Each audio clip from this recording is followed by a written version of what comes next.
WLIB, Radio in the Key of Life, and I'm Gary Bird. You're inside of the GBE on this Monday afternoon, May 9th, 1988. Thank you for joining us in the experience.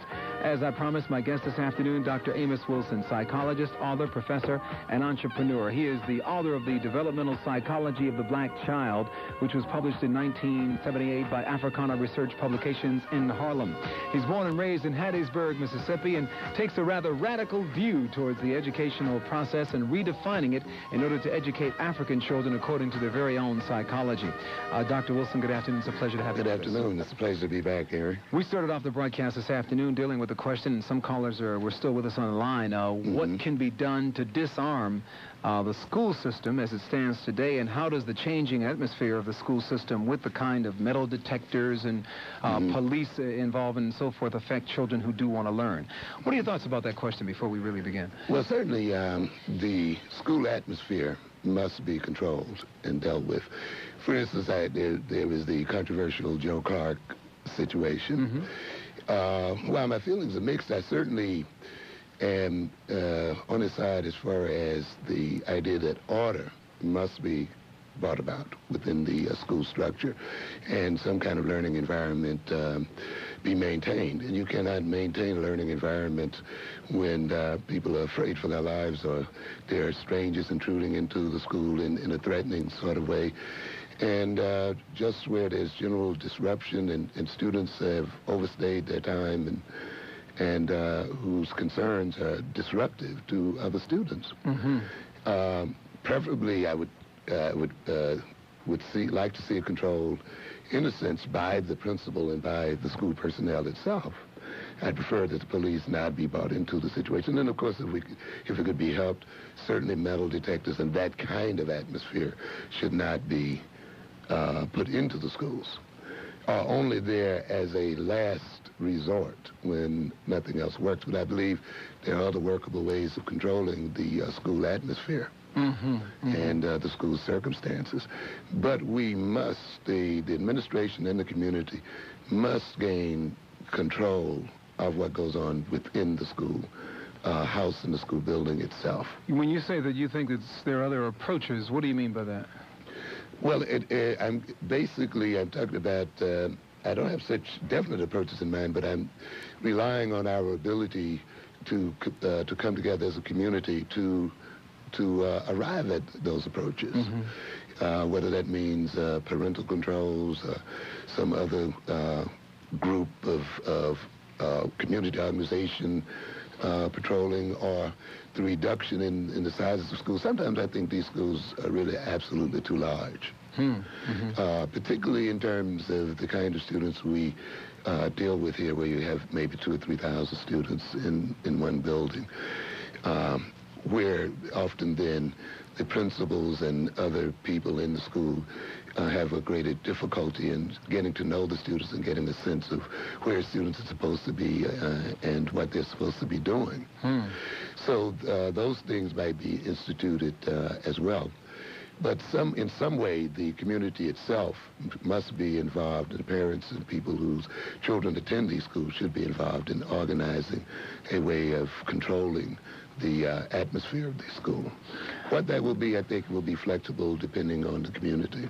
When we tie in your remarks in the last broadcast dealing with psychological stereotyping and its effect on African people, let's maybe aim that for the moment at the children. And I know you've given a lot of attention to this. Yes. How does that particular issue play into our own perception of ourselves in terms of the children?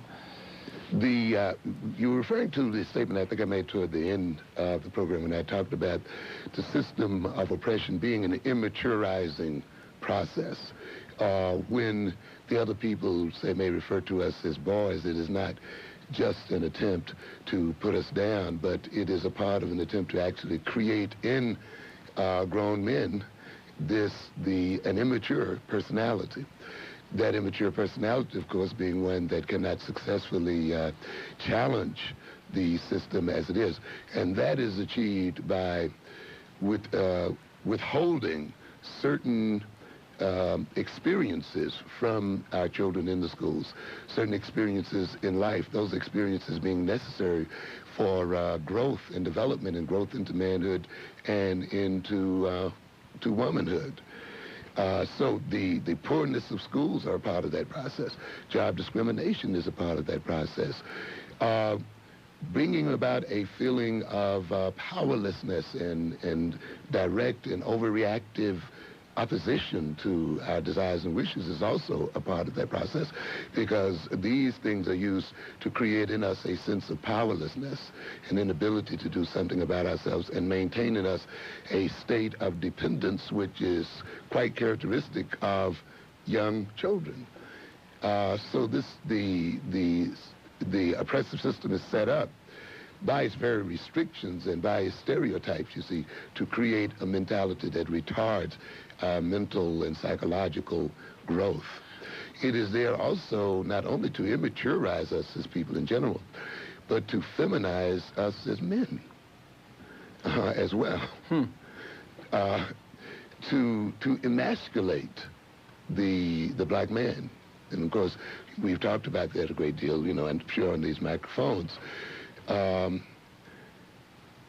You can see that even in the kind of leadership we provide. And when I use that word feminize, I'm speaking of it in the old stereotypical sense of where a certain dependency was created and maintained, where let me just be more straightforward about it.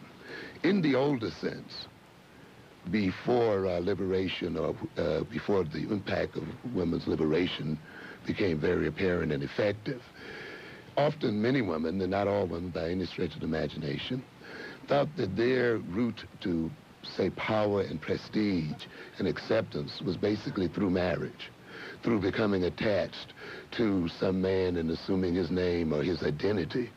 And therefore, she would get a vicarious kind of power if her husband was powerful, if she carried the name of the husband, and so forth.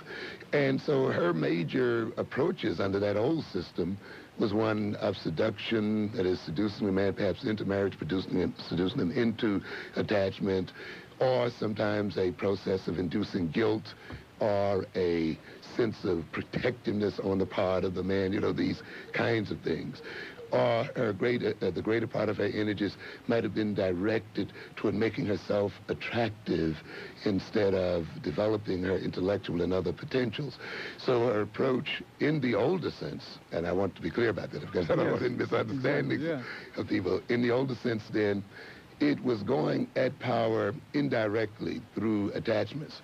Now, to a good degree, I think that the assimilationist approach to the movement of our people is a very similar one and sort of feminine in that sense. It's not an approach that directly challenges the power of Europeans or the power of the white man. It is not an approach that is ready to go to war and to defeat our enemies. When we talk about racism, you see, we talk about racism, but we don't talk about it in a way that we can neutralize the racists. We talk about it more in the way of getting the racist to change his or her attitude, or to change their feelings toward us, or to accept us, in a sense, to marry us and to become one with us. But there's another way, of course, approaching it that says, look, you can be as racist as you want to. You can hate me and you can despise me, but you are not in a position to do a damn thing about it, because I have power to prevent you from carrying out your racist plans. You see, and we, of course, now again, stereotypically see that as a masculine approach. And again, I'm using it just as a term of convenience that says, look, we are moving from a position of power, and we want to build our own IBMs, our own Xerox corporations, our own armies, our own nations, and not marry into you and become attached to you through some kind of curious identification with you. Because what happens is that still leaves you disarmed. It still leaves you in a position that if your husband divorces you, you're not in a position to carry on your own life and protect your own interests. It still leaves you in a position that if your quote-unquote husband decides that he will attack you or drop you in some kind of way, it still doesn't prepare you to provide for yourself and to take care of yourself. So integrationism that does not set us up for the assumption of real power and real control of the means of productions and so forth is, in my way of viewing it, a type of feminist approach. Okay, we're going to take a break for news headlines in the half hour. And for those of you listening who may have some questions already, and I'm sure some of you do, 692-9542 in Manhattan, Brooklyn, the Bronx, Queens, Long Island, Staten Island, in New Jersey, upstate and out-of-state, 1-800-332-1023. My guest this afternoon is Dr. Amos Wilson. If you had an opportunity of catching a version of Tony Brown's journal yesterday, you probably have some very interesting points of view to maybe share with us this afternoon, hearing our guest remarks this afternoon, Dr. Amos Wilson. That program featured a number of black homosexuals who were in the broadcast and who had some rather unique views related to the issue of feminization and also the issue of stereotyping as well. Some of them may be listening. If you are, then you are free to call us as well. That'll add another dimension to the conversation this afternoon. And we'll also come back to pick up a bit on the points that Dr. Amos Wilson has projected, and also to expand a bit on the issue of psychological stereotyping and its effect on African people. As you've heard him indicate, it is his feeling that oppression creates an immaturization of the mind, and that is one of the things that we have to deal with. And I think that when we go back to talking about the issue of young people, to some extent, what they may be showing us is a rejection of that particular value system. We'll come back and explore that with Dr. Wilson and you right after news headlines. Gary Bird Experience.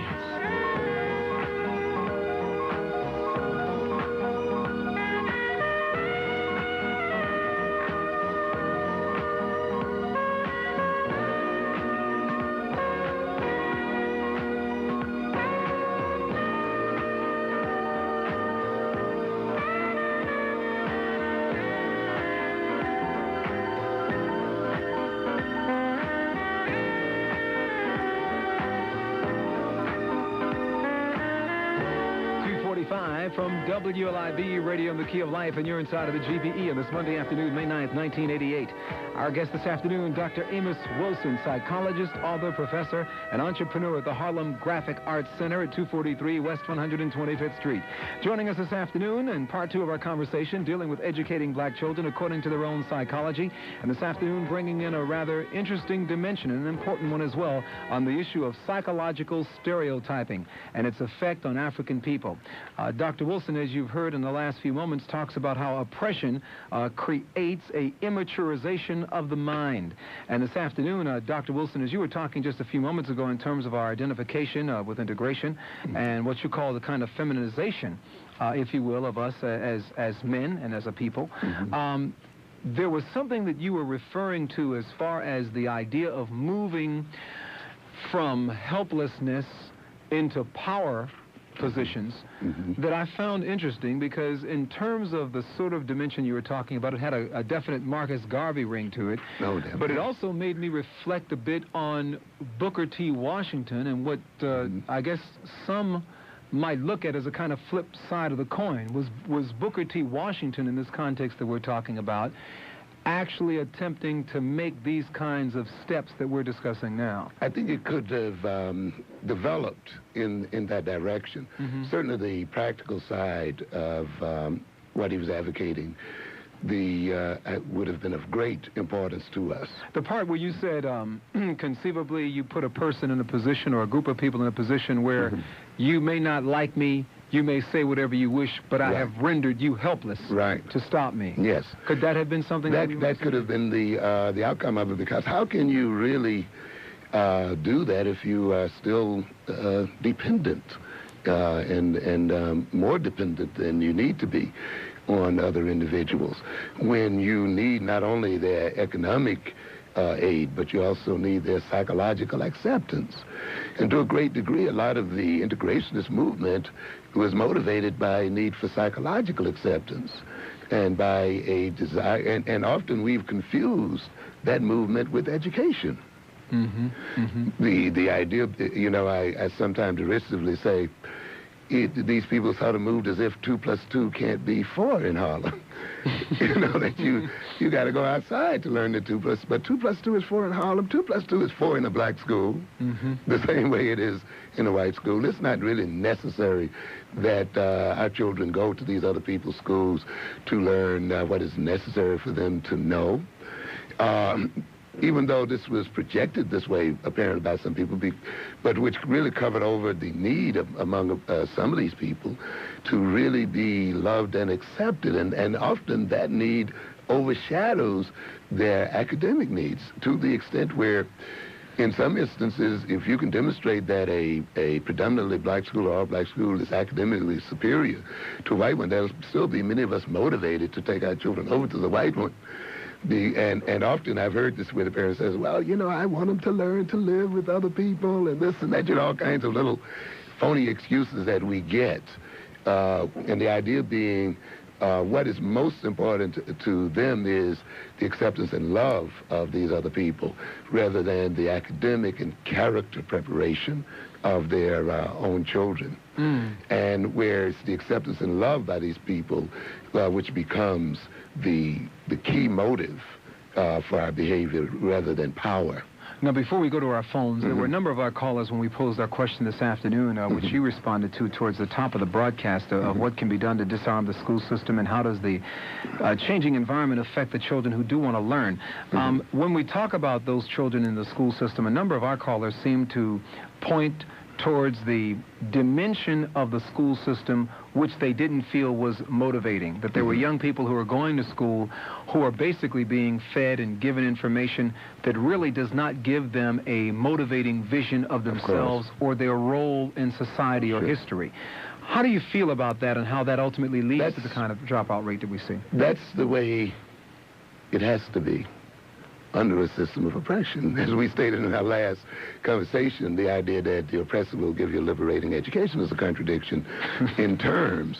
And to expect, I sometimes graphically put it this way. If the domination of Europeans depends upon our ignorance, and to a certain degree it does, and on a number of other factors, then the schools will educate you into ignorance. It becomes the function of the school to make you ignorant. The school is not going to...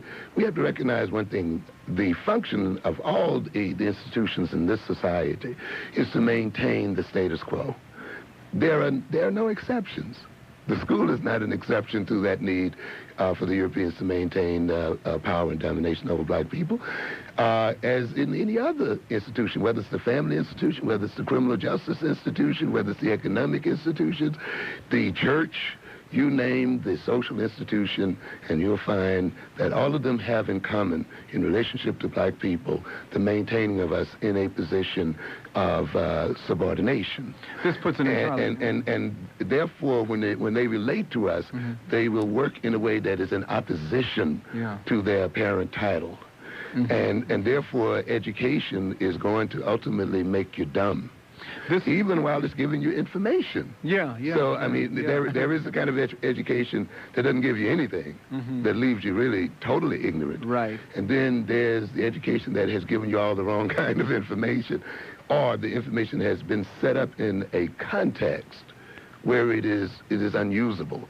Let me just give you a quick illustration of it, because let's use an area that most people see as neutral. Let's say science. Okay, fine. Okay. And some people say, well, how can you be racist in science, you know, an atom is an atom, and this is that. You know, physics is physics, and engineering is engineering, you see. However, you have to recognize that there is a sociology of science, that science does not develop just from genius alone, even though this is the way it's usually taught in the Eurocentrically oriented school. That, for instance, physics was advanced by Einstein's brain. Okay, but physics was not necessarily advanced by Einstein's brain. It was advanced by a particular political social system. And Einstein happened to exist in that system. If he had the same brain and existed outside of that system, he would not have made that contribution. That contribution that Einstein made is only possible within a cultural setting and within a cultural context, you see. Therefore, science is produced not merely by having some scientific geniuses, but by having a particular set of political, economic circumstances existent at a time. And those circumstances motivate scientific thinking, creativity, research, and development, you see. And therefore, it is not enough just to teach a black student in a physics class the principle of physics, that student should also learn the politics of science, the economy of science, and the connection between science, politics, economic development, and other things. Because as a black scientist, he must not only know the technique of science, he must know how to become a politician and create the political, social, economic atmosphere necessary for science to take place. And otherwise, you'll have exactly what we have today. The production of black scientific geniuses working for NASA and other organizations, IBM, AT&T, who are producing for the very people we are talking about as oppressing us, because they have no economic and social system to operate within, so that their genius can be used to the advancement of black people. I'm going to ask you a question before we go to our lines, and boy, we've got a full lineup of telephone callers, but you provoked this question as well. Does this set up a matrix where there is a need to differentiate in terms of the consciousness that you just described in that particular personality between a black American and an African American? I sort of use them somewhat. They tend to be used interchangeably, even though you can make some fine points. Yeah, I'm just wondering, because when you said that, I mean, conceivably that individual that you just described could have been a person who was climbing the ladder of success, doing all the things that one does to move in the society and staying out of problems, and ultimately they achieved the professional status, but they did not have the consciousness. And in that sense, does that make the black American, in the terms of the one who is into just being a black, who is part of the American system, different from a person who is an African? In that sense, they are, particularly if you use the word African in the sense of being Afrocentric, of a person who's consciously and chronically concerned with how his talents and abilities can contribute to the advancement and the survival of black people. And in the context of the scientist, the African American in that instance is not going to be satisfied with just making it to the top. He is going to become concerned very much with transferring knowledge and information over to the African scene. He's going to recognize that he cannot accept the role as it is defined by Europeans. One of the things, when we get back, when we talk about education, one of the things I try to get across to black teachers, you cannot accept the definition of teacher as it is defined by Europeans. You see, our definition of ourselves as professionals, as African-American professionals, must be broader than the way Europeans define themselves, you see. Because the Europeans already have an infrastructure built. They already have their economic, social, political system set up. And therefore, their teachers and professionals can act almost as technicians or technocrats. But whereas we as Africans who are trying to create a system, a political, social, economic system, it means then that we as black professionals must have, besides our professional interests, political, economic, and other interests. And we must have a working knowledge as to how those interests impact upon our profession, and how we can use our profession in tandem with those interests to develop a nation and to develop a sense of peoplehood. So the black teacher, the African teacher, cannot just be a teacher. He or she must also be involved politically with trying to change the political structure of the system of which they are part. They cannot even be a 9th grade teacher. Okay, or a 7th grade teacher, because that hinders people. For instance, a teacher that defines himself or herself as a 7th grade teacher is often in a dilemma when the vast majority of the students, or a large percentage of the students coming into his or her classroom, is not at the 7th grade level. And many of them then are caught in the dilemma of not meeting the students at the level in which they enter the room, because they view themselves as 7th grade teachers, and not as teachers of human beings, and not as teachers of the students that confront them. And they feel demeaned then if they have to, say, teach on a 6th grade level in what they consider a 7th grade class.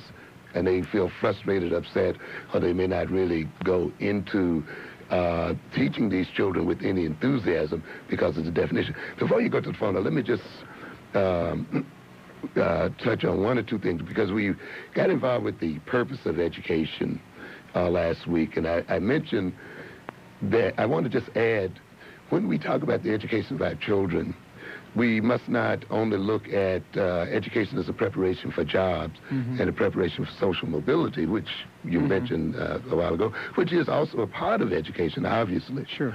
But we must look at education as a preparation for revolution. I've often stated that the central focus of the education of the white child is conservative, to maintain the advantage that whites already have, that Europeans already have, and to advance those interests. So it's essentially conservative, keeping what they have and enhancing what they have. Since we have little and we have much to gain, our education cannot be the same. That's the reason why I attack the concept of same education, equal education, as really being meaningless in the context in which, how do we have the same education as a white child when our goals are so different? In fact, our goals may involve taking back what they have stolen from us.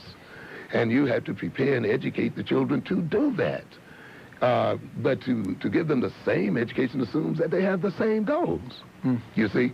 And so when we see our children, our people subordinated all over this globe, they're having their wealth taken and exploited and destroyed, we see our position in this world, a large majority being ruled over by a minority, we are talking about revolution. And the children should be educated for revolution. They should also be educated for mastery, that is, control of ourselves and control of our destiny, and ultimately perhaps even educated for war in the pure military sense of the word as well. We must be prepared to defend our interests if it is necessary on a military basis.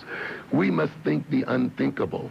And even though for many people our confronting Europeans in that position seems unthinkable, we must think that, and we must prepare for that, hoping that it will not have to happen, but preparing for the possibility that it will happen. The other thing when we talk about the education of black children is this world order now that is under the influence of European is a rotten, stinking, backwards world order. It is a regressive world order.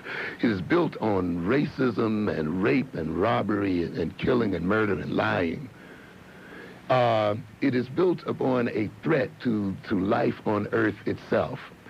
We mistakenly perceive these people who are in control of this earth today as being normal and civilized when they perhaps represent the most depraved group to ever be in a position of influence in the world. This group must be removed and their values must be replaced by a new set of values. That means that our children must not only be motivated to share in jobs with Europeans and get equal pay in a rotten system, they must be prepared to transform this system and to bring into being a new world order, a new set of values. So, and therefore, again, they cannot have the same education, the equal education, and the kind of nonsense we hear people rattling off about time and time again. If we have been the victims of racism and the victims of all the things we complain about, when we move in a position of mastery and influence in the world as African people, then we should be the people who are most sensitive to creating a world that is not dependent upon racism and lies, rape and robbery, you see. So consequently, our children need an Afrocentric education because it means bringing into being a whole new set of values and priorities. One other thing I want to mention in that, and that is this, that we've been knocked out of every economic niche in this society. You will see almost every ethnic group in New York City having some kind of niche. One group has got the newsstands, another group has got the vegetable stands, another one has got fish and chips market, the other one got the grocery stores, and the other one has got this, and the other one has got that. And you know about the only thing now that's left to black people is the selling of drugs? Because in a sense, because literally the economic niches in this town have been identified with another group of people. The Italians have sanitation and construction, and this one has this one and that. We have to realize that we are going to have to do one or two things in this town. We are going to two things have got to happen in here, and this is one of the reasons why you have dropouts, Gary. The real reason you have dropouts in this city is because it is politically necessary for black people and Hispanic people to drop out. Because let's ask it this way. What would happen if you graduated 95% of black and Hispanic students in New York City? You know one of the things that basically would happen? Given this economy, they wouldn't have any jobs. So it's easier to say they dropped out, they quiturated, or anything else, and therefore they're not working because of this, than to have them graduate, be prepared, and then to tell them they can't work. You see what I'm saying?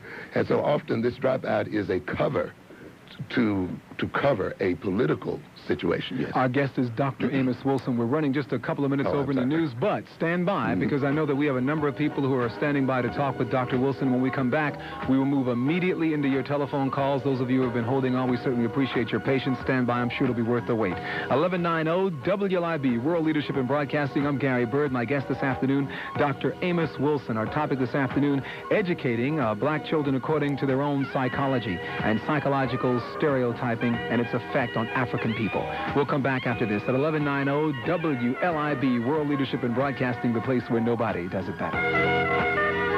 The Gary Bird Experience. 1190 WLIB Radio in the Key of Life on a Monday, May 9th, 1988. I'm Gary Bird. Our guest this afternoon, Dr. Amos Wilson, psychologist, author, professor, and entrepreneur at the Harlem Graphic Arts Center. Joining us this afternoon for the second part of our topic dealing with the education of black children according to their own psychology. And this afternoon, taking a look at the effects of psychological stereotyping on us as an African people. And taking your calls at 692-9542 and 1-800-332-1023. Without any further ado, we'll move right into your telephone calls. I again thank those of you who have been holding on quite patiently this afternoon. Go right ahead, please. You're in the air at WLIB. This is The Experience. Good afternoon, Guy. Good afternoon. Good afternoon, Doctor. Good afternoon. Okay, I'd just like to go back to that business of assimilation that you spoke about earlier on. Yes. If I read you correctly, I think that you were saying that one possible reason for those of us who choose to assimilate into the system rather than to confront it is rooted in some kind of a deep psychological trauma. You know, we would rather go ahead and marry our oppressors rather than to confront them. Could you just speak to that a little bit more? Yes. Thank you for the call. Often it's sort of a if you can't beat them, join them kind of mentality, where people lose confidence in their ability to steer their own way or to control their own destinies, or where they've been imbued with a deep inferiority complex and self-alienation. And consequently, they want to overcome that through an identification process. Removing the color line is a part of that idea, you know, where the other people do not see them, you as different from themselves. Because many of us believe, consciously and unconsciously, that the reason why we are suffering is because we are black. And you hear a lot of people say, you know, they did it to us because we're black. If this happened because, and this kind of approach implies that if I were not black, if I were not seen as black, then I wouldn't suffer this way. Then I wouldn't have to deal with the problems. And one of the shorthanded ways of doing it, of course, is by identifying with one's oppressor and trying to get one's oppressor in a state of mind such that he does not see you as different. If he doesn't see you as different, then he treats you as he treats himself. And therefore, if he see you and himself as one, that's what marriage is supposed to do, right? where the couple is to act as one. And so we're to assimilate with these people to the degree that they really don't see a difference. Then if they don't see a difference, there's no basis for discrimination. Discrimination is based on a perceived difference and acts on a perceived difference.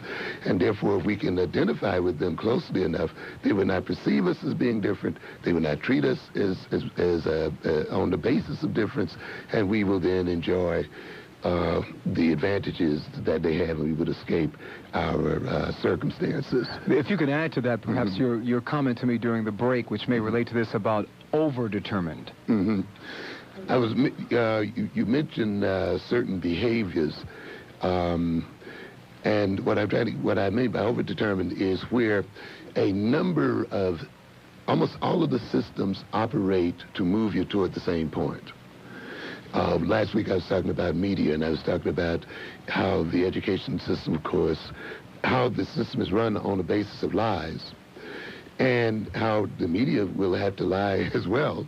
The schools will have to lie and misconstrue as well. The criminal justice system must be unjust, and the economic system must keep you poor, and all of these kind of things. And so each one of them supports the other. So it's not one system that is moving you in a particular direction. It's a whole bunch of things. The whole atmosphere is suffused with messages that are pushing you in a particular direction. So it's overdetermined in that sense. WLIB, good afternoon. You're in the air with our guest this afternoon, Dr. Amos Wilson. Go right ahead, please. Good afternoon, Mr. Bird. Thank you. Where you calling us from this afternoon, by the way? I'm calling from Manhattan. Thank you. And to Dr. Wilson, thank you very, very much. As usual, listening to WLIB, I find confirmation of my thoughts and my ideas. Thank you. Yesterday was Mother's Day, and I attempted to write, and I wanted to write something special for my mother who had passed. And I came up with this title for something that I had hoped to write, Psyche. Do you hear? Yes, I got you. And what you came and said was that the psychological stereotype was all those things that I have hoped and wanted to put to paper, and I will definitely listen longer. But my question to you, and I wish you could respond to it, it is, what is the psychological effect of the European theology to the people of color generally, but the African people particularly? Right. Okay. Thank you for calling, and thanks for the compliments. As I said earlier, every institution in the system is geared toward one major thing, and that is maintaining the status quo. And the church and the religious system is no exception, as much as a lot of people would like to think it is being.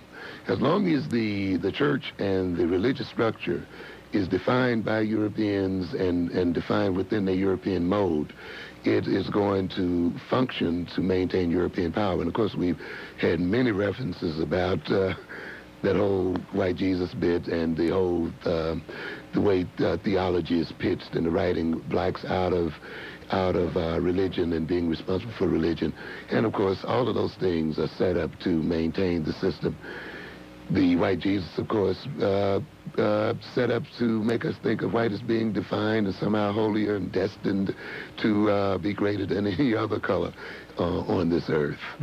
But the theology and the theological schools, which many of our ministers go to, have a subtle way of indoctrinating white values and orientations as such. Also, the way the church is defined. The black church is not only a large religious institution, but it is really a very large economic institution, but it doesn't perceive itself that way. It doesn't perceive itself as a very large or possibly large educational institution and cultural institution. And therefore, it assumes the restricted definition of Europeans. So while they follow that definition, they function, even when they love, still to maintain the status quo in the system itself. Boy, I tell you, each comment generates, I think, more and more questions, and I think our telephones prove it. 692-9542, the nationwide toll-free number, 1-800-332-1023. I'm going to keep it moving for those of you who are standing by for you to respond. Quick sentence, because I think it's very important that we understand the task that our youngsters, in other words, as I pointed out last week, and it won't take long, I just want to say that it's not enough, as I said, to prepare for jobs and social mobility. You got to prepare for the unthinkable, as we indicated. We got to prepare for a revolution. We got to prepare for the idea that things may change. We must recognize one thing, that assimilationism and integrationism generally tends to work quite well when there's enough to go around.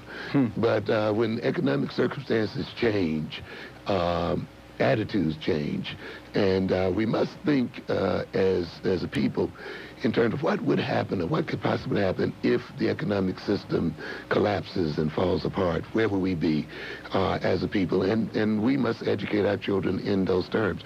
But about New York City, I wanted to point out again, because I want people to think and start in their discussions about education in terms of the functions of the dropping out of black students and how that serves the political function.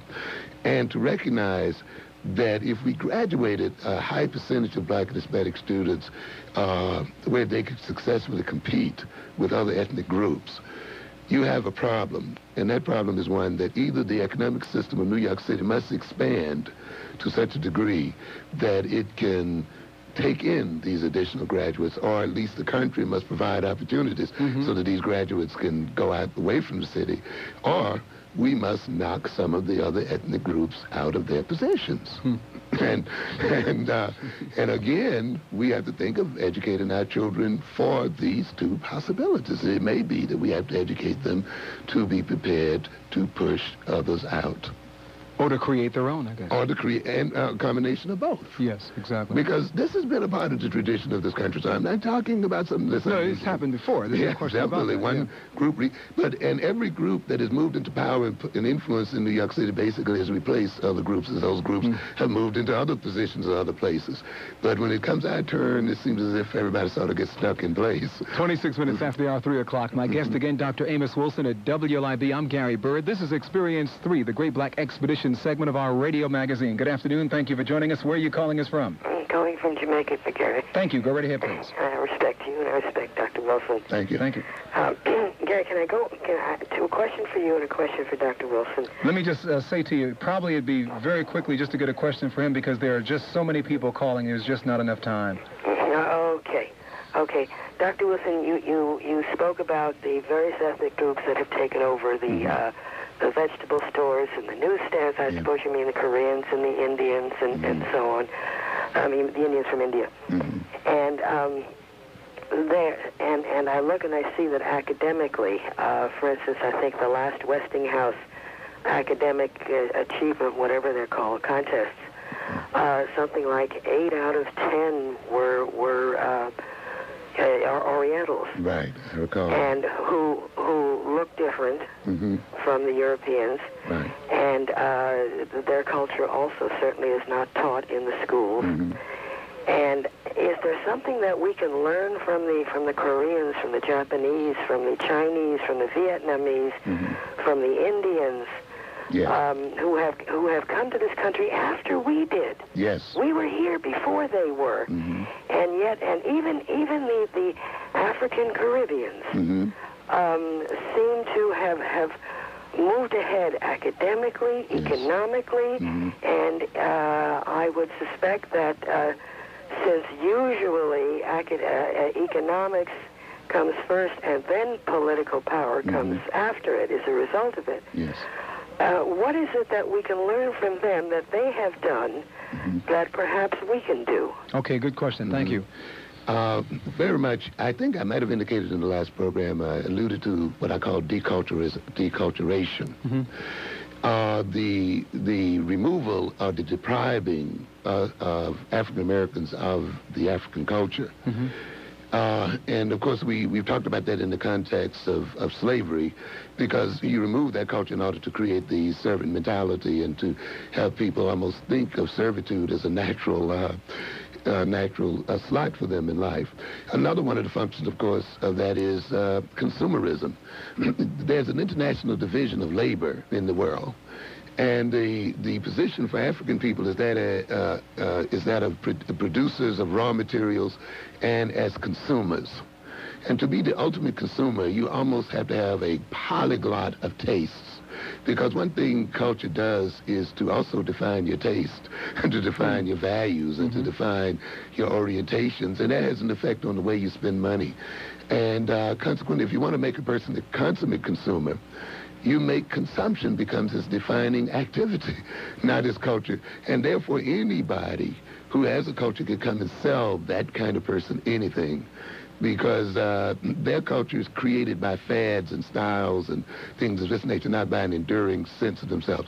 So what you have then is people with a culture, people with a sense of culture, people with a sense of peopleness coming into our deculturized community to a great extent, and of course exploiting that community because of its very deculturized nature. I have also indicated that we support aliens because we have been alienated from ourselves. When we are separated from ourselves as African people, there is a gulf created in our personality, an emptiness created in our personality, a lack of identity created in our personality. That gulf, that emptiness, that void motivates us to fill it. And that void is filled in then by those stereotypes that we talked about earlier. And those stereotypes take on a life. They have an appetite. The stereotype has desires. And those stereotypes from ourselves, when we are separated from ourselves as African people, there is a gulf created in our personality, an emptiness created in our personality, a lack of identity created in our personality. That gulf, that emptiness, that void motivates us to fill it. And that void is filled in then by those stereotypes that we talked about earlier. And those stereotypes take on a life. They have an appetite. The stereotype has desires. And those stereotypes then literally take over our bodies, possess our bodies, and move us toward the support of their creators. You see, once the white removes you from your African identity, you still have a need to be identified. Now then, what he does then is to create the image of the nigger. Okay? And since he's in control of information, and we see him as an authority figure, and he's rewritten history and redefined the social system, often many of us then believe the lies, you see, and we assume the definition. And when you assume a definition, when you believe a lie, let me just illustrate it like this.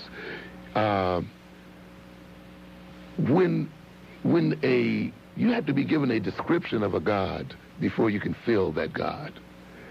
And when you get that description, you can undertake the characteristics, you see. When these people stereotype us and we begin to believe the stereotype is not just a system of ideas. The stereotypes actually becomes a body experience and a behavioral orientation. And therefore the lies that we believe, those lies take on a personality in us and become, in a sense, our personality. Or our culture. Yes. And those lies as personality are under the direction of their creators. And therefore they will move our behavior toward those creators to maintain those creators as such. The solution then to this kind of problem is the rediscovery and re-identification with our African culture and with our African identity as a people. And to recognize that we have a right to protect our interests. I was speaking with someone here the other night about the raising of money. And we were talking about the system, the Susu system, and other African systems that we as African Americans have lost to a very great extent. And therefore, we have a great problem raising money for our businesses and so forth. You see, it's not enough just to have money. An economic system is based upon a set of social relations. It's the social relations that come first, even prior to the money. You see? And so while we have the money, we don't have the requisite social relations, and those social relations are defined by culture that makes us able to use that money for our interest. We look at the scandal of us taking all of our millions of dollars to these white banks, and these banks will not give a business such as my own a loan. And yet my people just lay the money into these banks. And these same banks use the money that black people put in them to build highways so that these jobs in the inner city can be transported out to New Jersey or somewhere where they can't even get to it. We finance in a sense, the devastation of New York City because we have not learned that we have to build another kind of banking system, an informal banking system among us as a people, so that we can use the money for our own advancement. But that can only be done when you have a sense of peoplehood, a sense of culture, and a sense of identity, which other people have, and they have not lost even when they immigrate into this country, and they use it to exploit us who don't have that kind of sense. We are going to take a break for news headlines in the half hour, and there is more to come with Dr. Amos Wilson. Dr. Wilson, what is your time like this afternoon? I haven't. Okay, I'm going to take a very quick break, as I mentioned, and we'll also take a look to see about extending our time this afternoon with our guests, because by way of the telephone calls and certainly the information that's coming across, I think it certainly would be expedient for us to do that. So please stand by. We'll come back and move right away into your telephone calls at WLIB with Dr. Amos Wilson. I'm Gary Bird. There's more to come in this afternoon's Experience. The Gary Bird Experience. It's 3:41 at WLIB Radio in the Key of Life, and I'm Gary Bird. You're inside of the GBE. It is a beautiful Monday, May 9th, 1988. Great weekend, first day of the week, looking real good. I understand we'll have some rain a day or so from now. That's the bad news, but the good news this afternoon is that my guest, Dr. Amos Wilson, will be able to be with us for an extended period this afternoon, and I made that move in light of what certainly feels to be a very important vibration that is happening in the air, and certainly some very, very important information for us to arm ourselves with as we move towards the 21st century. So Dr. Amos Wilson will be with us extended past 4 o'clock this afternoon in order to take care of the many telephone calls and certainly to give him the opportunity to sort of expound as is necessary on the points that are raised this afternoon. WLIB, I'm Gary Bird. Let's move into your telephone calls. Please let us know where you're calling us from, first of all, this afternoon inside of the Experience, and make it a point to keep your radio turned all the way down and keep your ear to the phone. Go right ahead, please. You're in the Experience. Good afternoon, Gary. Thank you. First-time caller. I've listened to your program very often. Great. It's always excellent. Thank you, brother. Where are you calling us from? I'm calling from White Plains. Great. Thank you. The doctor? Yes. Yeah, Dr. Wilson, good afternoon. Good afternoon. I purchased your book some time ago, and Thank of you. course it's one of the foremost books that I've written. I've read, pardon me. It Thank seems you. as if I've written it because it coincides with so much that I actually believe in and try to practice. My question is directed to first I'll make a brief remark, and I'll be brief. 5 cents, please. Oh, okay. That caller's in a payphone, so we'll let him get that together for just a moment. 3:43, 17 minutes before 4 o'clock. Gary? Yes, go right ahead. Okay, yeah. The remark is just this, that we as a people, we seem to be so outwardly directed that a lot of things that we seem to seek validation from other people, Yeah. we have a tendency of trying to be accommodationist and integrationist. It seems as if our reality is being defined for us instead of defined by ourselves.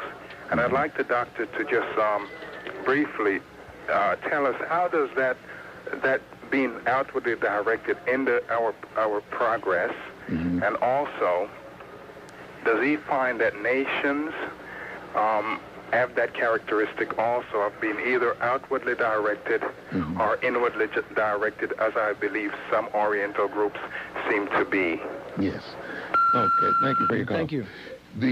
Certainly one of the processes that happens to the psyche of African people under oppression is what I call the externalization of the personality. In order for us to be controlled by other people, particularly psychologically controlled, we have to be what I call externalized and reactive, you see, so that our basic behavior is not a behavior motivated by internal drives and internal determinations, but by the need for external acceptance, the need, as he indicates, for external approval, the fear of being rejected by people outside of ourselves, and the sense that we are nobody until those people accept us and recognize us, a feeling of invisibility until we are seen by our oppressors.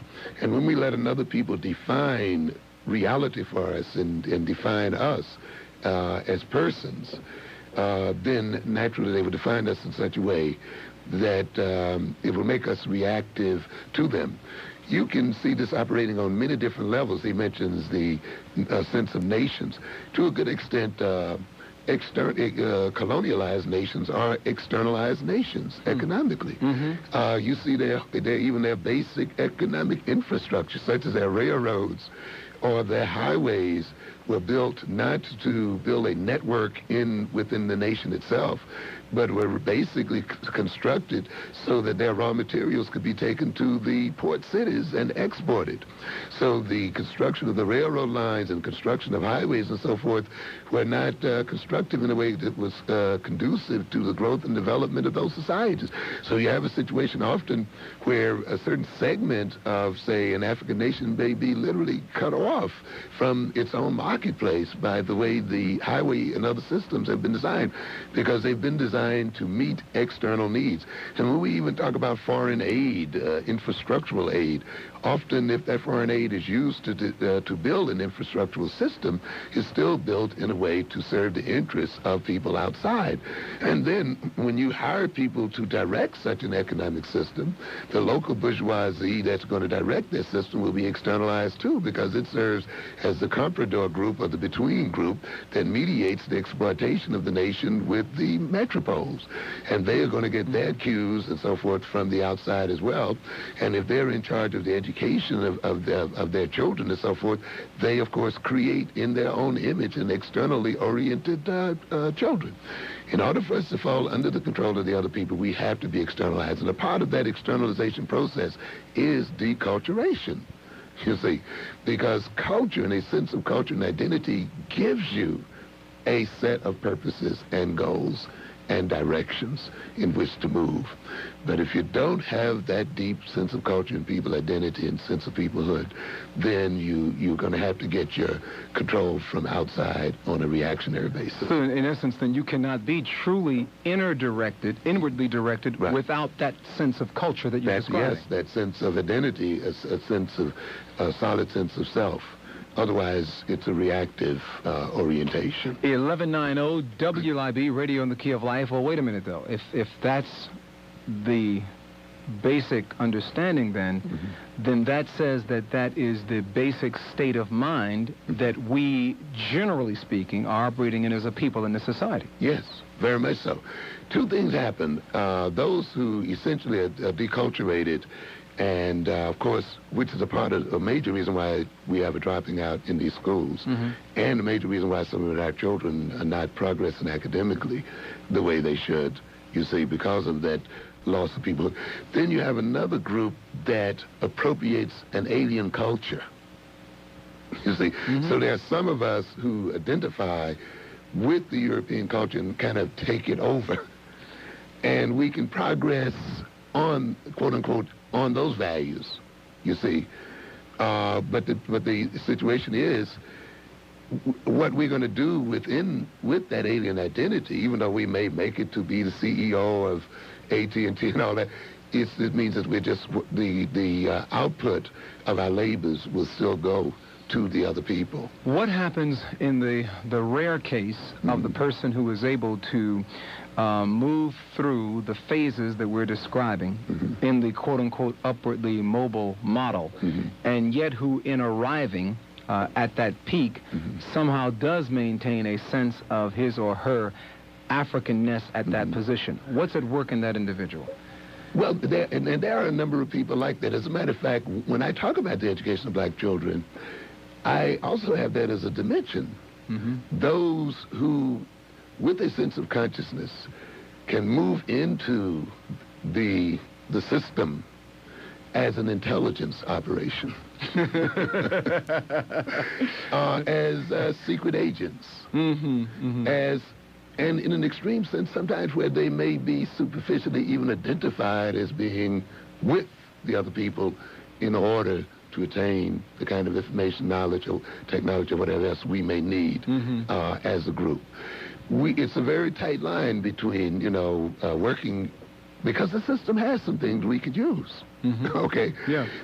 So the idea is, how do you educate some of us such that we can work with it smoothly and yet at the same time lose our identity to it, and use it as sort of like a mold, in the sense of using it and transferring out of it those things that are of value.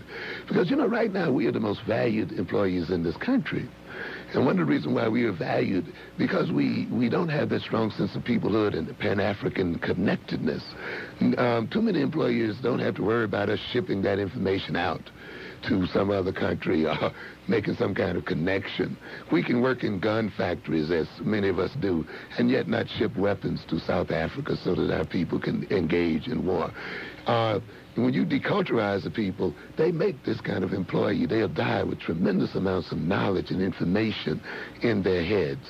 I was having the discussion the other day when we were discussing investments of the many of us who sit in positions, but because we are isolated and cut off from one another, we can't give each other vital information and input so that we can use the system to our advantage. Part of the education of our children is to educate them in this way. 1190 WLIB, Radio in the Key of Life. Our guest this afternoon, Dr. Amos Wilson of The Experience. I'm Gary Bird. Where are you calling from? I'm calling from the village of Harlem. Thank you. You're in the air with our guest. Go right ahead, please. Dr. Amos Wilson. Yes. Dr. Amos Wilson. Thank you. I want to, and also Gary Bird, Dr. Amos Wilson, I definitely want to thank you so much because you have been a mentor for me. We were in your office and you spoke to my son in depth. And because of that, in the mentorship, since your book was published since 1978, I have utilized your book in my teaching methods in my classrooms. And you are so correct because people will ask you, well, what do you teach? And I say, everyone. and I say, and my mentor is Amos Wilson.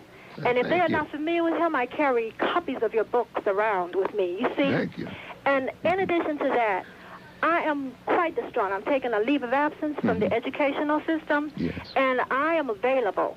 At this point, I've recruited adults and young people to go to Africa for this summer. They must see exactly what you are speaking of about the lack of culturation that we possess. And as you well know, when I spoke to you, my son has had that exposure. And I cannot stand in front of a classroom and speak on what we need if, in fact, I have problems with my own child. So I had to work with him when he was born until this contributed to you. So I really have, I have honors for you because of the way he is. So I'm available, and I would like to know what you can do about a situation who is of a teacher who's taking people abroad because we're distraught over here. I'll hang up. Okay. All right. Thank you for the call. Saturdays are my social days at my business. And from 9 to 5, not this Saturday because I'll be in Philadelphia with an holistic conference down there. But generally, those are that's the day, people come in and I'm open to discussion there. Let's give some information on where you are. We're at the Print and Copy Center, Harlem Graphic Arts, but the store sign says the Print and Copy Center. And that's at 215 West 125th Street, right near 7th Avenue. I'd like to point out, though, quickly, too, because there's so much we need, because I did promise that we were going to talk a bit about some practical things in terms of education itself. And while we don't have time to go into today, I just want to mention a quick few things. And perhaps in the future I'll have a chance to do a forum on education. Introduce some of it today because we're going to go as long as you have this afternoon. And, I just want to remind people again, principally I'm trying to get across a mode of thinking about education. And I'm not going to write a prescription for it per se, because we can do that as a people. But one of the things we have to recognize is that every educational system is based, particularly if we're talking about a secondary school education, upon what we call the implicit child. What people perceive the child to be, what kind of characteristics the child will have at a certain age and a certain time in its development. And it is either unconscious or conscious, you see. So we have to recognize that the current system under which New York City operates and across the country is based upon the white child's mental, social, psychological structure, and, of course, white children's goals. And therefore, it is important that we have a developmental psychology of the black child and know that developmental psychology and then base the educational structure on that developmental psychology. A couple of calls back, there was the question about why the other people move in and can take over businesses. One of the reasons they can take over business is that many of us are so obsessed with our sense of inferiority and so obsessed with our low status and our need to be loved and accepted and be seen as beautiful and so obsessed with getting over our pain until Our only concern is how much we can consume to overcome these very things. If I wear gold chains, that means, I'll be seen as hip and fresh and, up to date. If I rent an apartment that's overpriced, that means, I'll be loved and accepted, or I'll be seen as different from the regular round of Negroes in the streets, and these kind of things. People can become so obsessed with the need to be loved and the need to be accepted until academic functioning and intellectual functioning and development of culture can become very secondary to their lives. Those things, and so consequently, if black children are trying to deal with the kind of the crush that oppression has put on them, then we must recognize that as one of the personalities of black children. And that recognition means that some room in the curriculum must be made to address that problem, not haphazardly, not by accident or anything. That has to actually be built into the system if it is going to be. So the training of our children into peoplehood, since we recognize that peoplehood, a lack of peoplehood, at least, I won't say lack of it, but, a deeper need for peoplehood is missing. That should be a part of the development of black children in schools as such. The lack of confidence is one of the things that keeps us from going into business. So many of us have fear of taking any kind of risk whatsoever. So many of us just have no guts. And so many of us are caught up in the immediate gratifications. If we go into business, we want to see a profit next week. We don't understand that business may involve a year or 2 or 3 or more of struggle and breaking even before one sees any kind of outcome as such. But for people who have lost a sense of future and have no connection with their past, they only get locked up in the present. And if they can't gain some immediate gratifications, then they won't do anything. But going into business requires a long-term outlook in something. Just one other thing. We have to recognize that the schools have to be continuous with the culture. You have to meet the child where he is. When you have a school based on another people's child or children, the school then is discontinuous with your own child, you see. So as the black child moves out of his home into the school, it's like almost moving into to foreign territory. There's not that smooth transition. So you move a black child who's speaking black English into a system that speaks quote-unquote standard English and demands that he speaks standard English almost immediately. You're going to create a contradictory experience in that school. We have to recognize, too, that if you're going to say that we've suffered from all the things that we talk about, enslavement, Jim Crowism, and the whole bit, we must recognize that these things have impacts on the way we think, on our motivation, the way we solve problems and approach problems. If our children, let us say this, are half as prepared, let us say, just to use a standard phrase, as a white child when he enters school or any level of schooling, you must recognize then that 2 things have to happen in that situation if you're going to equalize the education, to use that degraded term. Either that your child is going to have to learn twice as fast to catch up, or the time span has to be doubled. You see what I mean? The very time system in these schools, how long a particular class is taught, is set up to defeat black children. You see what I'm saying? Because that time system is set up and based on another people's children.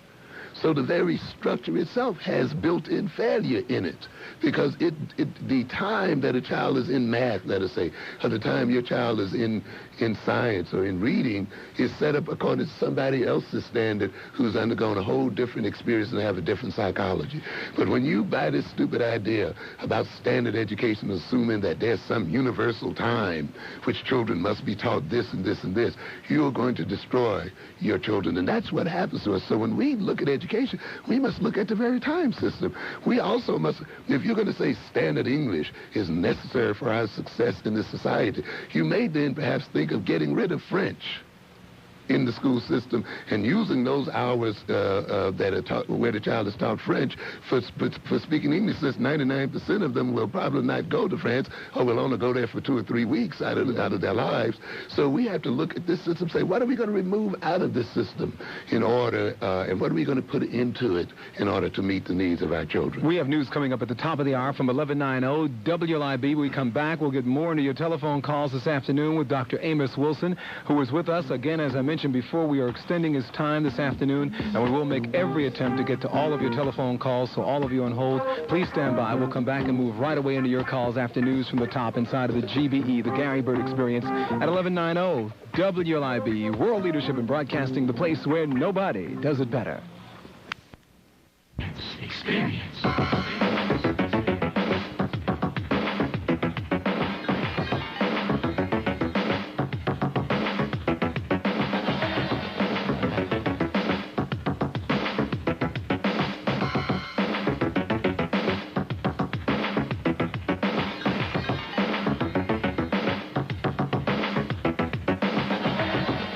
It's 1190 WIB, Radio The Key of Life, and you're inside of the GBE at 7 minutes after the hour, 4 o'clock. And you know it's the heartbeat of the city, deep inside of you on this Monday afternoon, May 9th, 1988, live before 5.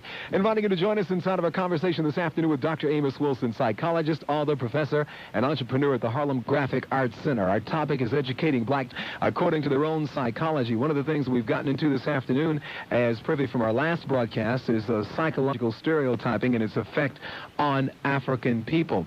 And we're taking your telephone calls at 692-9542 and 1-800-332-1023. Dr. Wilson, before we go to our telephone calls, I think you had a quick comment. Yeah, I just wanted to sort of list a couple other things that people should consider when we're talking about reorganizing the system. And the time thing is of great importance because, you know, a culture it also has a time dimension related to it. And you cannot ignore that time dimension and the sense of timing in a culture and not damage that culture. And we have to look at our culture and our children in terms of time and also translate that into the educational process. But much of the education of our children is irrelevant, and we really have to make the curriculum relevant to the kind of issues I raised earlier. What do you mean when you say irrelevant? In the sense that much of what our children are being taught in these schools is really not relevant to our advance as a people, and really unneeded as far as their own development as personalities are concerned. For instance, you take a civics course, and the civics course often does not tell the truth at all about the reality of city politics or the way businesses are run and communities are really run and developed. And students are miseducated in that area. And of course, we know they're miseducated in history. History should be taught in such a way that we get insight into ourselves and insight into other people in the world, and we are motivated to accomplish certain things. But this history just leaves us with a bunch of knowledge and information often that's really of little, no value whatsoever. Let me point it out in another way. After many years, last week or so, I read Nathan Hurd's book, Howard Street. Now, some people would call that a ghetto novel, you know, and just a regular street novel. Mm-hmm. But I enjoyed reading it immensely.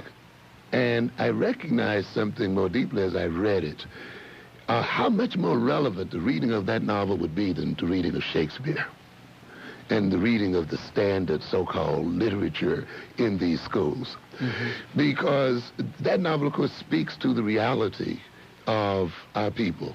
It doesn't glorify ghetto life at all.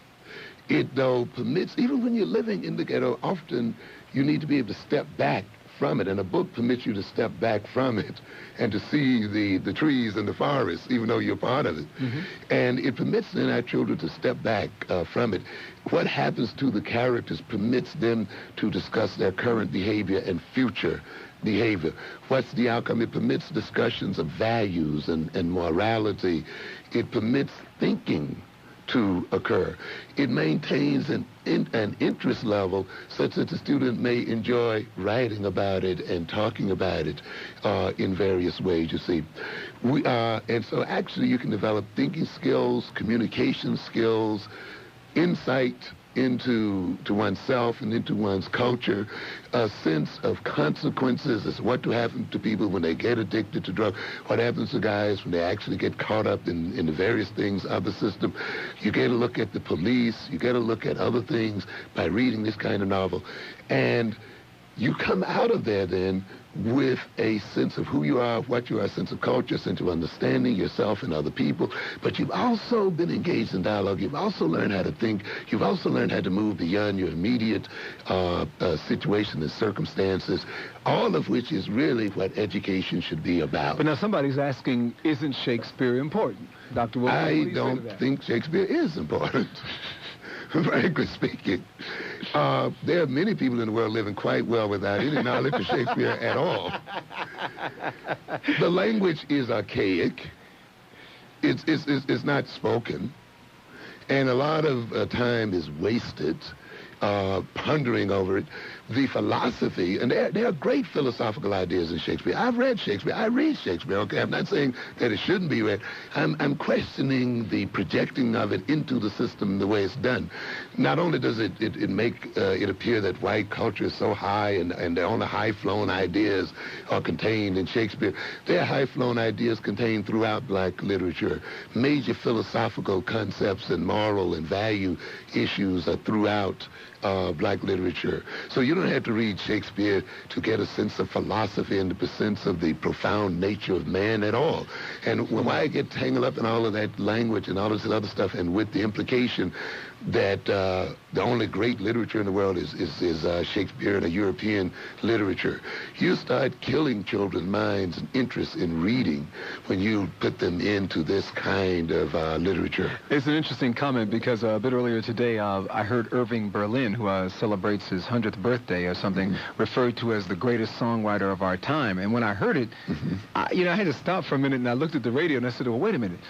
Was there ever some sort of vote taken in which, the entire known, society actually all voted and said there is no question about it? Now, that takes nothing away from the man, but the fact of the matter is that, there are these projections of importance, which is what you're referring to. And this is what you get. The other thing you have to emphasize very much is vocabulary, word knowledge. Our children, as I've said on other programs, are developed in advance of European children. They fall behind the European child at the point where language becomes the chief instrument for dealing with the world. And it is in the language area, the ability to use symbols and the ability to manipulate words and vocabulary that is of key importance. And a much larger area for linguistic development must be made in the education of black children. We are created by words. Words are physical. Words are real. They're not just sounds and means of communication. They're the means by which we words are our computer programming for our brains. And if you don't have certain words, you cannot appropriately organize your brain. If you don't have certain symbols, you cannot appropriately organize your brain. One of the reasons why many of the children have problems in math is because they cannot translate a linguistic concept into a mathematical operation. And that is why you, as we were talking off mic sometimes, you may spend the first few And that is why you, as we were talking off mic sometimes, you may spend the first few years in their linguistic development without engaging them in math, and build the linguistic system up so that when they move in the math class, they can move in 1 year what it would take them under the other circumstances 2 or 3 years to accomplish. The other thing that must be made room for is, of course, thinking skills. We are robbed of our thinking skills because it is our thinking that is the greatest threat to the European society. And therefore, if you're going to educate black children, you must put a large percentage of time in on the development of thought and conceptual skills. Forget about what these writers are teaching their kids. You must recognize what is robbed of your children in order for this system to operate. Then you realize what you must teach them in order to get them back again. Thinking is very important. Social skills is another very, very important area. We don't have to explain what that is. Personality skills. Listening. So many of our people don't know how to listen actively and focus in terms of attention. Those things have to be built back in to the process before you get into the education of children. So I just wanted to mention a few of those things as points that we have to focus on as we reorganize education. Let's move into our calls right now. Dr. Amos Wilson at WLIB. I'm Gary Bird. We're live before 5. Good afternoon. Where are you calling us from? Go right ahead, please. WLIB, where are you calling us from? I'm calling from Brooklyn. Thank you. What part of Brooklyn are you in, brother? I'm in Bensonhurst. Thank you. Go right ahead. I think that it's dangerous what the doctor's doing. I think he's the cause of why we have so much poverty and poor schooling system, because they're teaching in the schools militarism. I am the cause? Yeah, Isn't that rather... The militants and the socialists... hold on for a minute, sir. It's teaching them how to be militants and not to enter the economic system. And they're teaching them culture. And you can't teach somebody culture when he goes out to get a job. He has no job. There's not that many jobs for ballet dancers or militant soldiers. I think the purpose of the school system should be secular and separated of church and state, separation of politics, and separation of culture, which is going to try to bring in whatever culture this is going to be. It may teach the people how to not like white people. We shouldn't be using the school system as an apparatus to bring in political theories.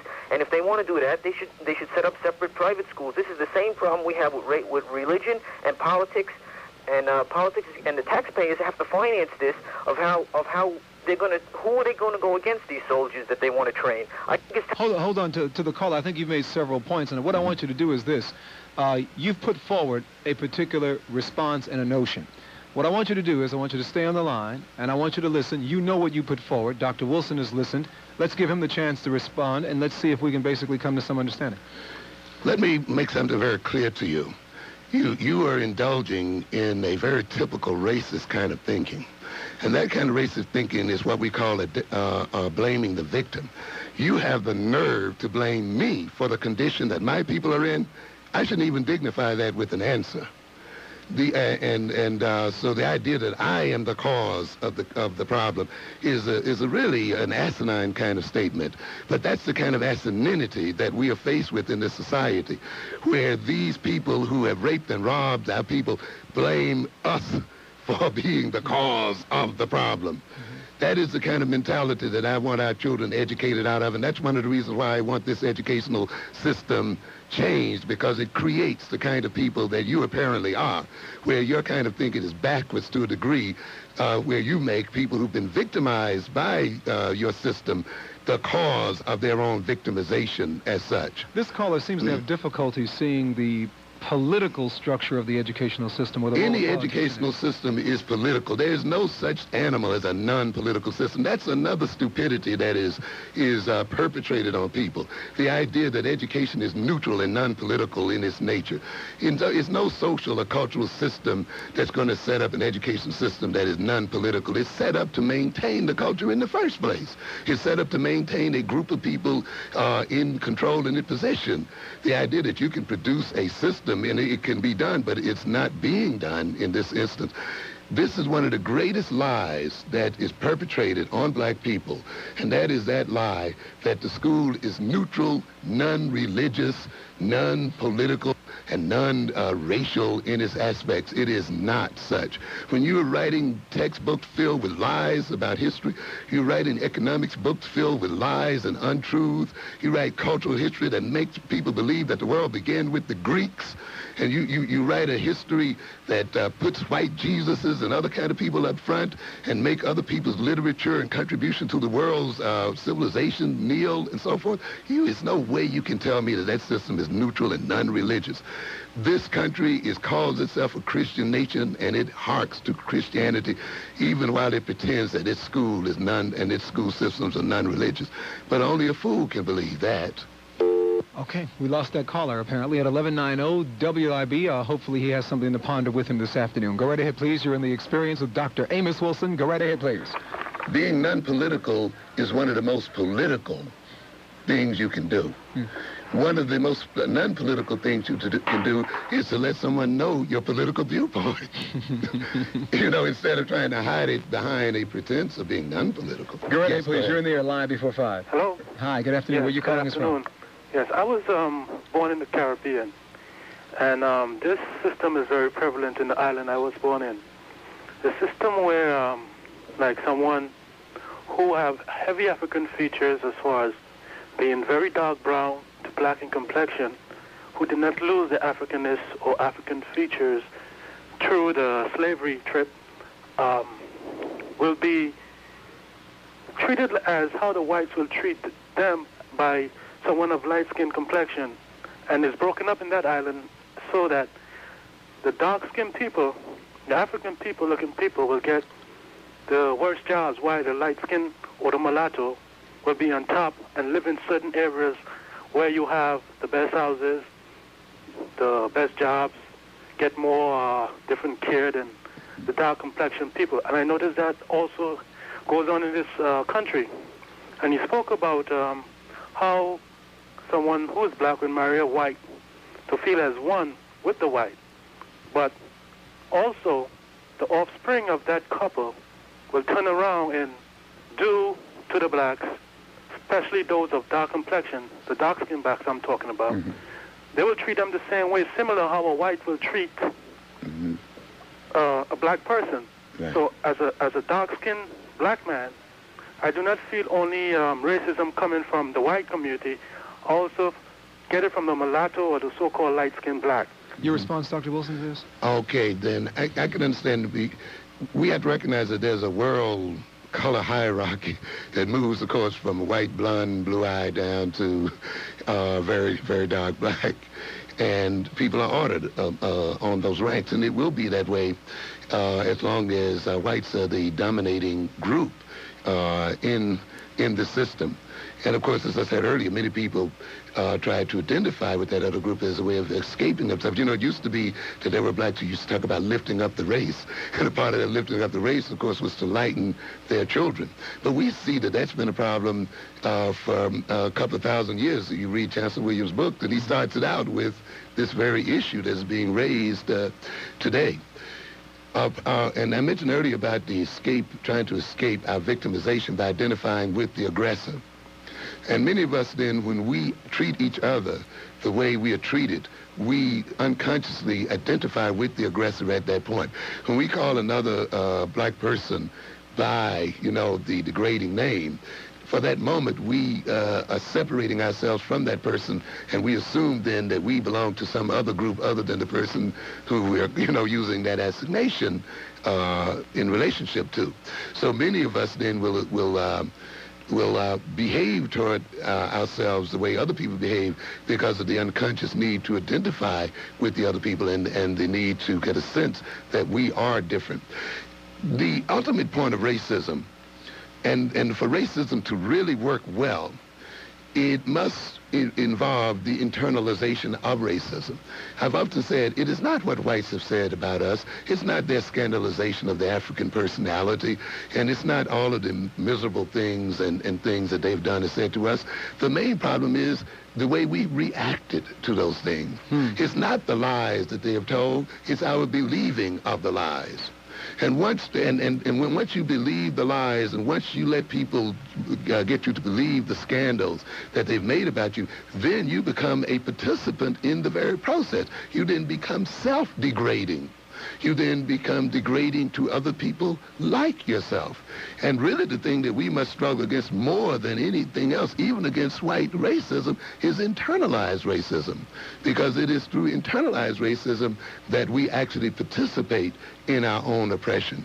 And when you talk about situations in the Caribbean and in other places that you mentioned, it is the result of the internalization of racism and therefore the recruiting of oppressed people to maintain their own oppression, which is the reason why you've got to re-identify with your African selves so as to not internalize the racism, and consequently you will not then be engaged in a self-destructive behavior. 1190 WLIB, you're in the air with Dr. Amos Wilson, live before 5. I'm Gary Bird, a special extended version of our broadcast. The topic, educating our children according to their own psychology this afternoon, and we're giving you the chance to join us at 692-9542 and 1-800-332-1023. Go right ahead, please. Yes, by teaching linguistic skills, do you mean word development? And by that, do you mean teaching our children to read early. Because if, as it is as you say, that our children start to fall behind when they enter school, we're talking about 5 and 6 years old. So then that would mean to me that we would have to begin teaching our children how to read at age 3 and 4. Do you agree with that? I very much agree with that. In fact, the falling behind process really begins around age 2. It doesn't become as apparent until maybe around about grade 5, but already the slippage has occurred. And grade 5 or age 5? Around grade 5. Grade 5? Yeah. You begin to see it. And, of course, as the child moves up into the school system, words and word power become more and more important. And then you see then by grade 6, 7, and 8, the lack of the word power begins to tell. And this is, of course, where you begin to have the dropouts and the frustration with schools and so forth. The need to understand words in terms of meaning and their manipulation, prefixes, suffixes, approaching words in terms of phonics is a key importance. There's no society that doesn't speak a language, which means that language is inherently important to man. It's not a happenstance. And when you then impair language, you're impairing something very vital about human beings. You know, and so we have to look at language and its effect on our children. 1190 WLIB. You're in the air with Dr. Amos Wilson and The Experience. Go right ahead, please. Good afternoon, Brother Gary. How are you? I'm fine, brother. Good afternoon. And good afternoon, Brother Amos. Good afternoon. Great to hear you. You were talking about culture. When you go to a doctor, he takes a blood culture. And he takes other cultures from you to find out what's going on inside of you. So if one has been vacuum cleaned of their culture, that means that they are dead. Now, I would think that what you are saying with respect to our children being educated is going to be somewhat of a difficult process because the parents themselves are the ones who are promoting now this concept of education for education's sake, but they don't see often that the results of that is only a dead-end street. You had mentioned the fact that when things get scarce, people tend to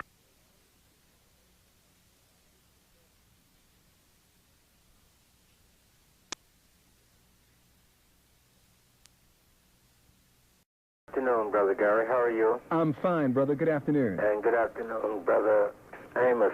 Good afternoon. Great to hear you. You were talking about culture. When you go to a doctor, he takes a blood culture. And he takes other cultures from you to find out what's going on inside of you. So if one has been vacuum cleaned of their culture, that means that they are dead. Now, I would think that what you are saying with respect to our children being educated is going to be somewhat of a difficult process because the parents themselves are the ones who are promoting now this concept of education for education's sake, but they don't see often that the results of that is only a dead-end street. You had mentioned the fact that when things get scarce, people tend to disregard people who are not empowered and not in their group. Right.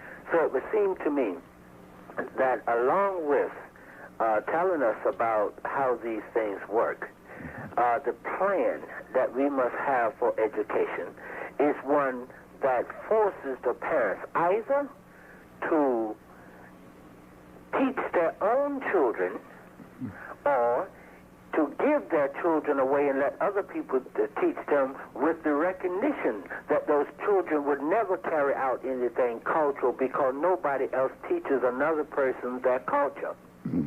Thus, I would think that you might want to recommend that as black people, African people seriously care about their children's education, they would take the children out of the school and educate the children their own selves. And that way they won't expose them to the death dealing devastation that goes on in education. But I seriously believe also that the parents are the people who are offering their children to this death. And when the child rebels against the educational system, they are trying to save their lives while their parents are trying to push them into it. Dr. Wilson, Yes. very interesting paradox. Yes, it is. In fact, that's one of the paradoxes you have of dropoutism sometimes, that the child recognizes often he's been alienated and split from himself, that something unreal is happening. And unfortunately, he resists that transformation by getting out of those systems, or disrupting it, or resisting it sometimes in a way that may lead him into even worse situations. And I agree with him very fully that often this is, too, what is happening. The child recognizes that something is terribly wrong with what's happening to me in the system. And therefore, I don't want to be a part of it. But then without an alternative educational system or alternative set of priorities, they often lead right into some other kind of predicament. When we talk about the education of black children, again, one of the things we must talk about as black people is parent education, you see. To what extent should the schools be responsible, open themselves up to the education of parents, and to what extent can we get our schools to actively involve parents? Because it is very clear in terms of the research literature, where parents are involved in the education of their children intimately, the children do better and achieve better in schools. We're not going to get these schools at this point, at least, to educate our children culturally. But as I said on the previous program, I think the cultural education of our children should take place outside of schools anyway. We're not going to let other people be responsible for this. So the most important segments of our education, that is peoplehood education, the peoplehood education into the appropriate human relations we have with one another, education in terms of our social goals and other kind of goals, really should occur outside of the school structure. Does that indicate, Dr. Wilson? And so that when the children go into the schools, they get out of those schools things that support the goals they already have. What does that indicate about parents who are, for whatever reasons, sending their children to public schools or to schools that basically do have a Eurocentric base? What are they going to experience if they're doing the outside teaching that you're talking They're about? going to have to, given this, the way that things are set up now, that has to be counteracted by the extracurricular activities. And so, while we can't, it's rough to ask us to withdraw the children out of school, and it's unrealistic at this point to withdraw children from public schools. In fact, we should be thinking about taking over the public schools anyway. But the other thing is, there are other ways they can develop in terms of their sense of culture. Even if you demanded, even within those Eurocentric schools, that those children learn how to think and learn how to reason and learn how to analyze in a fresh and original sense of the word, there is still a foundation for them to break loose and free from that system if they maintain some kind of contact with the African community. I was educated in the Eurocentric system, okay, but I managed, and I went through college singing Palestrina and European songs. I was a part of the Glee Club, and we held the black songs until the end of the program. 3 or 4 little songs, and of course I read much French history and Greek and all that other kind of stuff. Well, what turned you around? But I lived in a black community. And I lived around some very good black people. And I admired some great black teachers and principals and presidents and so forth. And therefore, that counterbalanced my being taken over completely. And luckily, my wonderment, my ability to wonder, my ability to be curious, and my ability to question what is going on in the world, and my confidence in my ability to think and arrive at my own answers were not destroyed. And so when I came to New York City and other places where I was exposed to Michelle's bookstore, and I was exposed to these guys on the corner, it just clicked in place. I was already set because I came through a beautiful black experience in my early childhood. The other knowledge fell right in place because I had the openness to take it in. 1190 is WLIB. You're getting a chance to take it in this afternoon, our special extended broadcast this afternoon with Dr. Amos Wilson. We're taking your telephone calls at 692-9542 and the nationwide toll-free number 1-800-332-1023. Our topic this afternoon is certainly a critical one, educating black children according to the psychology of themselves. This afternoon, our guest is also elaborating a bit on some of the psychological stereotyping and its effect on African people. We'll come back to give you the chance to continue in our conversation with Dr. Amos Wilson. Those of you listening in your cars, I am sure that you are enjoying yourselves this afternoon. You may certainly look forward to another visit from Dr. Wilson when you'll be able to talk with him as well. And we'll also have the telephone number for the Harlem Graphic Arts Center coming up in the next half hour, and location for those of you who'd like to network with Dr. Wilson. So stand by. There's more to come this afternoon's GB Experience. I'm Gary Bird. Back with more after this. Bird Experience. 1190 WLIB Radio McKee of Life, and I'm Gary Bird. You're inside of the GBE as we move into our final 18 minutes this afternoon with our guest, Dr. Amos Wilson. He's very kindly extended his broadcast with us this afternoon inside of the GBE to take your telephone calls on this Monday, May 9th, 1988. As I mentioned before towards the top of the broadcast, Dr. Wilson is a psychologist, author, professor, and entrepreneur at the Harlem Graphic Arts Center. He is the well-known author of The Developmental Psychology of the Black Child, which was published in 1978 by Africana Research Publications in Harlem. He takes, as you can clearly hear this afternoon, a radical view towards redefining the educational process in order to educate our children according to their own psychology.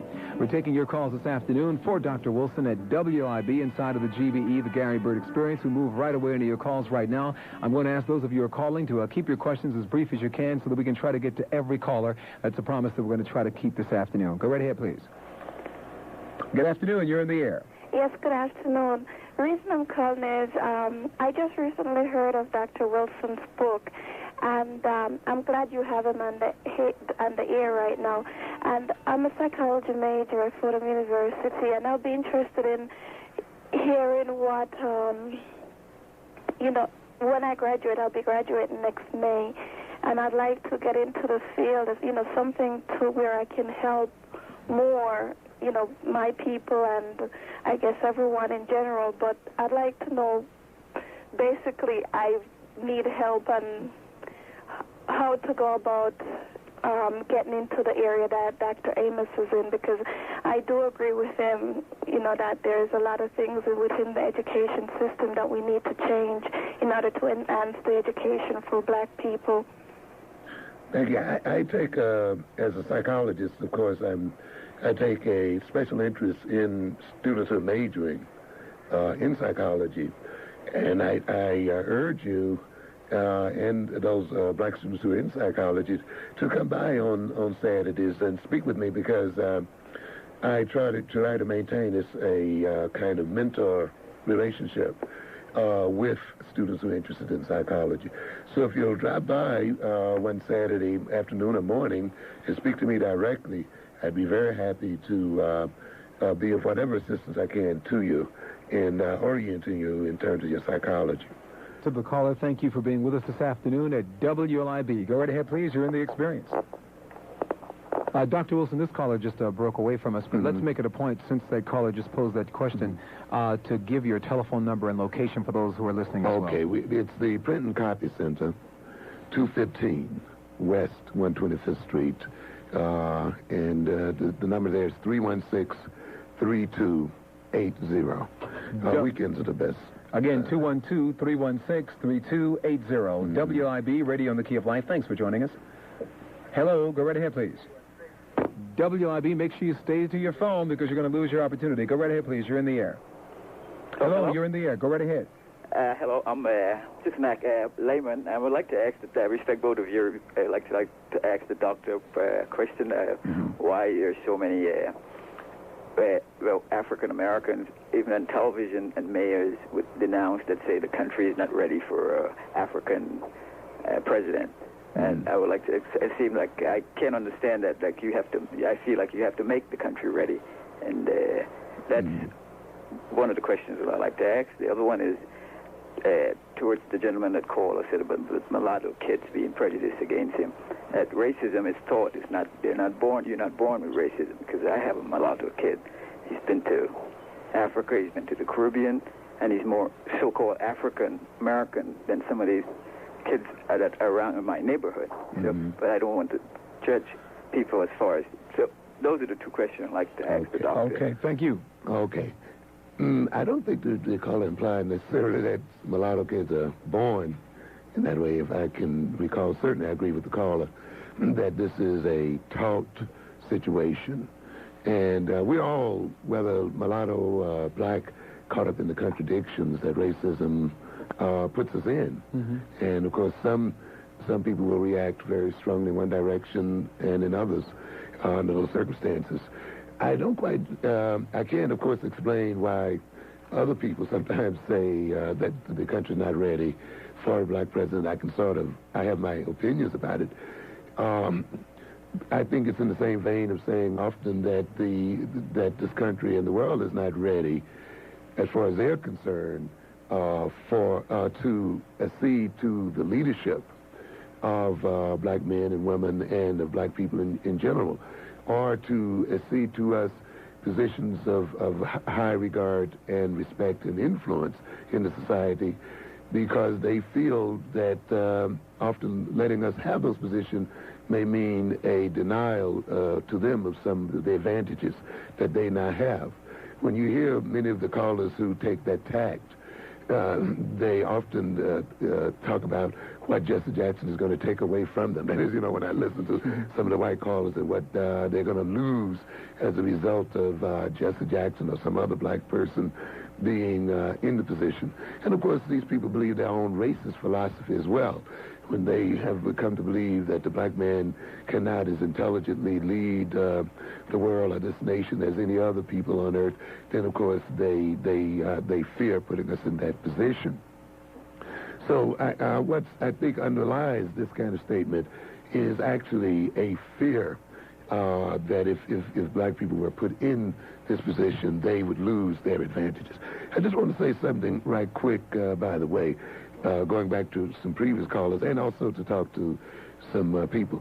There is a belief here among many people that to be pro-black is to be anti-white in essence, and we have to deal with that and look at that. We are caught into this psychological game that any other people can celebrate themselves, can celebrate their culture, can be about themselves, and not be perceived as anti-American and so forth. But as soon as black people celebrate their African heritage and their culture and so forth, some people immediately see that as being anti-this or anti-that, or see it as some indication of hatred for another people. I am not here to talk about hating another people, because hatred of another people has its problems too, you see, and a good reason why many of our people are in the shape that they're in, they've made themselves hate in the wrong kind of way. And hatred is a very destructive emotion. And I'm not talking about hating people. I am talking about love of self and being of self. And the other thing I want to speak to, there is this idea that if you talk about blackness, you somehow are restricting yourself.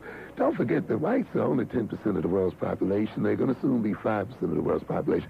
How can you look at those people as representing something more universal than black people? And the idea then is if you talk about blacks who are a large percentage of this world, you somehow are restricting your vision and you're not covering universal topics or topics of universal value. That is nonsense. To talk about the people of color in this world is to talk about the vast majority of people, and it's certainly more universal than to talk about whites. And I tell you, when I talk about psychology from the black point of view, my students learn as much about, quote-unquote, the standard psychology and about themselves as any other group of people. As a matter of fact, if they listen to me well, they'll know more psychology than a white student will know about white psychology. WLIBU Radio on the Key of Life. You're inside of the GBE Live Before 5. I'm Gary Bird. Thanks for joining us in the experience. We've got about 10 minutes before 5 o'clock. That is 10 before 5. I know most of you, of course, at work are going to be going home in about another 10 minutes, but I do advise you to keep your radios on, and those of you who are at home relaxing with them or perhaps taking notes, you're certainly on the case, and I applaud you this afternoon for spending your time with us. Go right ahead, please. You're in the experience. Yes, hi. I'm calling in to speak to the doctor. You're I with agree him. with everything that he's saying. Thank you. I've experienced it, and what the the psychological warfare that is being raised amongst black people is that for us to defeat our own purpose. Mm-hmm. And when it comes to the school system, I've been there. My daughter, I taught her to read when she was about 2. The school system did not like that. No, they usually don't. They said, you're confusing the child. Please don't teach her at home. At the age of 4, they wanted me to give her a test. I said, okay, you could test her in front of me. They did. She had 120 IQ. Oh, that's enough for her to go through life. She is brilliant. I said, but that's not good enough for me. After that, she went to kindergarten. 1st grade, they wanted to test her. They said she had a behavior problem. I said, oh, no, I don't think she has a behavior problem. I think the problem lies with you. They tested her. They called me into the school system. Oh, Mrs. Hall, we want to know what you did to your child. You should be teaching in the system. I said, I did what they told me not to do. I taught her at home. And the system is that as black people, we should have an inferiority complex. When they find out you don't have an inferiority complex, then you have a problem. Yes. And we have to fight this, and we have to fight it and be alert. The main thing is parents have to be alert. There is no such thing as because you're black, you're inferior. No. We are supposed to think of ourselves as super. There is no reason why we have to keep ourselves down. Jesse Jackson will be president. There's nothing wrong with it. People have to get over the slave mentality. Definitely. And once we get over the slave mentality, then we'll rise above everything else, all obstacles. Thank you very much for your comments. 1190 WLIB. Let's go to our nationwide toll-free line at 1-800-332-1023. Good afternoon. Where are you calling us from? I'm calling from East Orange, New Jersey. Go right ahead, please. Okay. What I wanted to talk to you about was I agree with everything that Brother Wilson is saying, right? Thank you. And then there was something else earlier today that you were talking about bringing, can I just tell me I read it down 1 second, please? Okay, please do. Again, we got about 7 minutes before the hour 5 o'clock. We have been joined by a host of other callers. We're going to, again, do our best to move through all of them as quickly as possible. Okay, remember earlier when you said the question was people bringing in guns into the school? Yes, and how you tied it to him. What I had thought that was really, I agree, bringing the guns into school are bad, but like Mr. Wilson might say, if he was to say, it's the bombs and the booby traps waiting for you when you get in school that are bad. And another lady called about the Chinese. What she didn't realize, I had read that what the Chinese do is when they go to school during the week here, 2 days in the weekend, they go to a little Chinese school where they put on their clothes and everything to keep their culture going. And I think that personally, like when we have our schools and education things, we should go on the weekends to our places and put on our African wardrobes. Have our speakers come down and talk to us and look like Africans instead of looking like black Europeans. Definitely. Great. Thank you for your call. WLIB Radio on the Key of Life. Thank you for joining us. You're live before 5 with Dr. Amos Wilson. Go right ahead, please. Good afternoon, gentlemen. How are you? Thank you. We're fine, brother. Dr. Wilson? Yes, sir. I just want to thank Allah for sending you to have the courage to stand up and speak the truth. Thank you. You know, because the status quo don't like you when you speak the truth. Yeah, I'm calling from Newark, New Jersey. Gary, I love you. Thank you, brother. What I want to say is that my son is 8 years old. I've been very fortunate in the fact that he's only attended private school, started by Imam Baraka. And my son his whole education is built on his African awareness. I mean, he gets the English and the mathematics and the science, but he gets it from an Afrocentric perspective, if you know what I mean. Yes. He can speak some of the Swahili. He can speak the Arabic language. He is a straight-A student. If you ask him who Dr. Sam and Jomo or Oliver Tambo or Nelson Mandela or Malcolm X or Dr. King or any of these people, he can tell you right away who they are. And I just want to say that for the radio listeners that are listening, particularly the African Americans, if we don't stand up and stop being a bunch of scared to death Negroes to face the truth, we're going to always be the laughing stock of the world. And I want to say to the Caucasian listening audience, don't fear what you're hearing. You have nothing to fear but fear itself. All we're trying to do is get a piece of this American pie and head off a disaster. And I just want to say I love you, gentlemen. Thank you very much. Thank you for your call, brother. Thank you very much. I'd like to, and he mentioned the son, and of course, and the accomplishments, which are fantastic. I just want to use that statement. to indicate that one of the most important things in the education of our children is, of course, high expectations of our children. As indicated in my book, our children are second to none in their learning capacity. And when you have this belief or this unconscious or semi-conscious idea that they can't learn as much or more than other people, that becomes self-defeating. And that's one of the things we have to do, too, when we approach schools. We have to look at them in terms of their level of expectation of the children, because the level of expectation of the children subtly determines what is being taught, how they are taught, determines body language, and a whole lot of other things that ultimately creates the children one expects them to be. In other words, we talk about that self-fulfilling prophecy. If you don't expect our children to learn as well or better than other children, they won't, because you'll make sure they don't. 1190 WLIB, Radio in the Key of Life. We're moving through our last 4 calls, which are on hold. I think we'll try to get to all of them. Again, keep your comments as brief as you can for those of you who are calling so that we can move through all 3 telephone callers who've been patiently waiting. Go right ahead, please. Thank you very much. I'm very pleased to be able to get through at least in the last 4 calls. It's difficult to say anything that hasn't been said already, especially considering the fact that Dr. Wilson just stated. I forgot exactly what my point was in regards to that particular point, but he just stated some of the points that I was holding on to speak on. When we talk about that caller, not when we talk about that caller, when we speak on the situation and that caller calls in from Bensonhurst, it's important for him to realize that Christopher Columbus did not discover America, but it's taught in the schools. There must be some agenda there that relates to that. That's not an anti-Italian sentiment, but it's the truth. He could not discover a place where people already lived. The point that I was relating to a little while earlier was about being pro-black and not being anti-white. And people do have a problem relating to that particular situation. Anytime we deal with ourselves on an up and up and push ourselves forward, it is a threatening situation for the people who are trying to create and maintain the status quo. And we do, and yes, we are not saying that we do not want to set up our own schools and teach our own children, but in fact, in the public school system, there has to be a situation set up where, yes, through the so-called equality of the system, allows us to be able to project for our children positive images, and in fact, allow them to be able to take projects to that school that reflect their positive, that reflect their great history, and that will not be downgraded by teachers who are, not to say racist, but prejudiced themselves. Right. Thank you. 1190 WLIB to the caller. We're just moving on in the interest of time to get to the last few callers. Go right ahead, please, very quickly. Hello? Yes, you're in the air. Okay. I'm just calling because I wanted to find out from Dr. Wilson. I started an African Heritage program in my son's daycare center, and I got a lot of negative response from the teachers. I got the best positive response from the children, but the teachers felt that we were putting too much in these kids by teaching them about Africa. Now, I'm asking Dr. Wilson, what can we do as parents in the school system that when we come up against teachers, black African-American teachers that don't feel that Shakespeare and the science is more important than African culture. What can we do?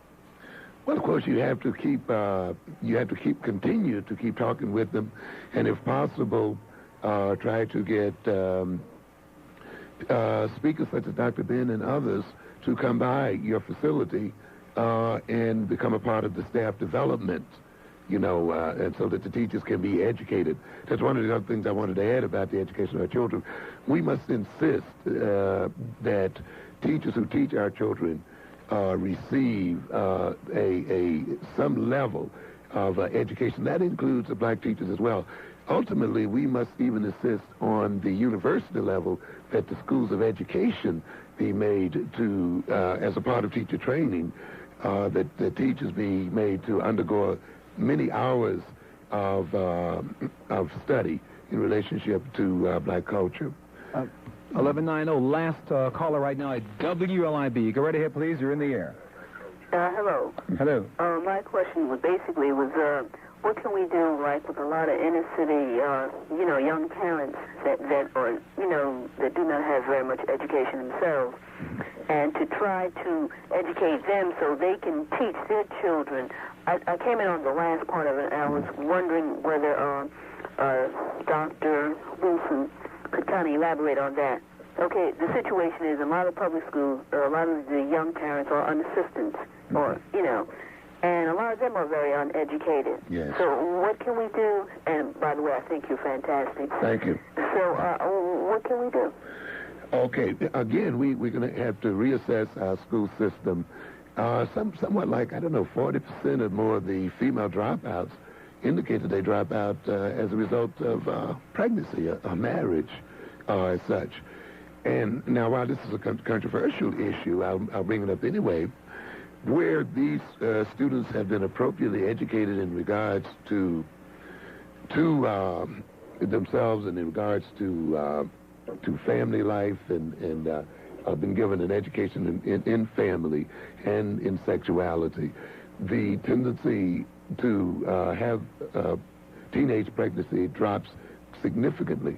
Also, to the extent that students have been appropriately prepared in the elementary schools to think well, write well, and do things well, and where, because they have this kind of training and they have confidence in themselves, they too are less likely to become impregnated, you see, because if they're doing well and they have a sense of competence, they can see themselves graduating, and graduation becomes a very strong priority in their lives, they will exhibit some self-control. But I think education around sexuality is very, very important in this regard. Dr. Wilson, 3 hours have went by. very very quickly. Let's do two things. I want to first of all make sure that we mention the location and telephone number for Harlem Graphic Arts Center, and also your book and the title and where people can get it. Okay. One quick thing too. I mentioned in another context, and I want to talk about sexuality and society's right to regulate sexuality. Because I think we as a black community have sort of abdicated moral responsibilities in this area. And we must understand, even though in this day and age where people talk about doing your own thing and all this kind of stuff, that this is a backwards philosophy, that it is very necessary for society to regulate the production of children. Children is not something you have just because you feel like having them. And all societies try to regulate the production of children, because when children are produced out of line, it creates chaos. Your question again, though. Your address and telephone number? 215 West 125th Street, the Print and Copy Center, 212-316-3280. And the title of the book and where we can get it. Developmental Psychology of the Black Child, My Place, Liberation Bookstore, Improv Baptist Bookstore. It's around. Okay, great. Thank you for being with us, brother. It's been a pleasure. It's been my pleasure, for sure. 1190 is WLIB. Our guest this afternoon, Dr. Amos Wilson, psychologist, author, professor, entrepreneur at the Harlem Graphic Arts Center, and certainly someone who won't be a stranger to these microphones at WLIB for sure. We'll take a break this afternoon, a final one before we move towards the Chronicle, reminding you that the key to tomorrow is what we do today, the decision to work or whether to play. Both have their place in the human life stream, but only one can achieve your dream. Remember that life is the ultimate trip once you learn to experience it, because in the end, experience is the best teacher. Stand by. The Black Chronicle is next, followed by Sports Rap 88, and of course the Urban Notebook with Kay Thompson at 1190 WLIB. It stands for World Leadership in Broadcasting. I'm Gary Bird from the place where nobody does it better.